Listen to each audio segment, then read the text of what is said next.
లక్ష్యాన్ని ఎలాగున్నారు? నేనైతే చాలా బాగున్నాను. మీరు బాగున్నారా? మీరు బాగుంటే నేను బాగుంటాను. మొన్న బ్యాక్ ఫ్రంట్ అయింది కదా, ఇప్పుడు చార్ట్లో చూడండి. మనం చార్ట్ తీసాం. మనకి క్లోజింగ్ అనేది మన వైపు ఉండాలి, ఓపెనింగ్ అనేది మన ఆపోజిట్లో ఉండాలి. ఇది హ్యాండ్ చెప్తున్నాను.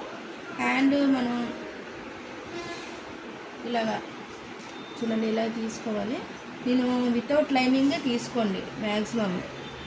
ఇది మనకి భుజానికి హ్యాండ్కి మధ్య నుంచి తీసుకోవాలి. ఇక్కడ మనకి గీతలా ఉంది కదా, ఇక్కడ నుండి ఈ పొడవు తీసుకోవాలి.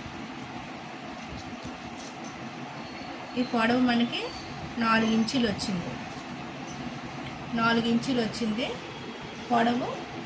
4 దానికి 1.5 కలుపుకోవాలి. మొత్తం 5.5. 1.5 ఎందుకంటే మనకి భుజానికి హ్యాండ్ కలుపుతాం కదా, దానికి 1/2 ఇంచి, కింద మనకి మడతకి 1 ఇంచి, అందుకని 1.5 తీసుకోవాలి. దీన్ని ఇలా పొడవు మనం ఇలా తీయాలి. 5.5.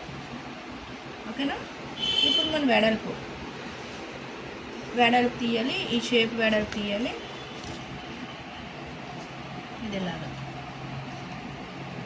ఇలా తీసుకోవాలి.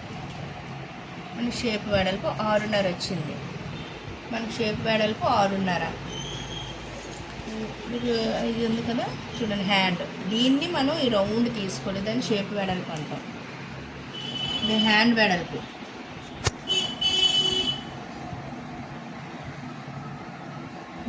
మనకి 6.5 వచ్చింది. దానికి కూడా మనం 1.5 కలుపుకోవాలి. ఇది ఈక్వల్ టు మనకి ఎంత వస్తుంది? 7, 8 వస్తుంది. మనకి ఈ 7, 1.5 ఎందుకంటే మనకి ఖర్చు ఉంటుంది లోపల. ఈ ఖర్చు గురించి 1.5 కలుపుకోవాలి. ఈ వెడల్పు ఇలా వేసుకోవాలి. ఇక్కడ వెడల్పు ఇక్కడ వేసుకోవాలి. ఇది పొడవు, ఈ వెడల్పు. చేయి లూజ్ అన్నమాట. చేయి లూజ్ అంటే మనం చేతి లూజ్ ఉందా, దీన్ని చేయి లూజ్ అంటాం.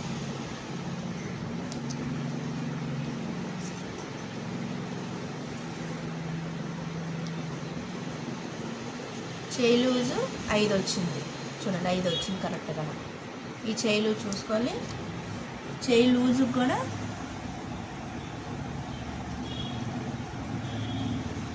5 వచ్చింది, ప్లస్ 1.5 కలుపుకోవాలి. ఇది కూడా 6.5. 1.5 మనకి ఖర్చుకి, అది కూడా మన ఖర్చుకి 1.5 కలుపుకుంటున్నాం. ఈ 1.5 వెడల్పు ఉందా, అది మనం పొడవు తీసాం కదా, ఇది వెడల్పు. ఇక్కడ తీసుకోవాలి. చేయి లూజు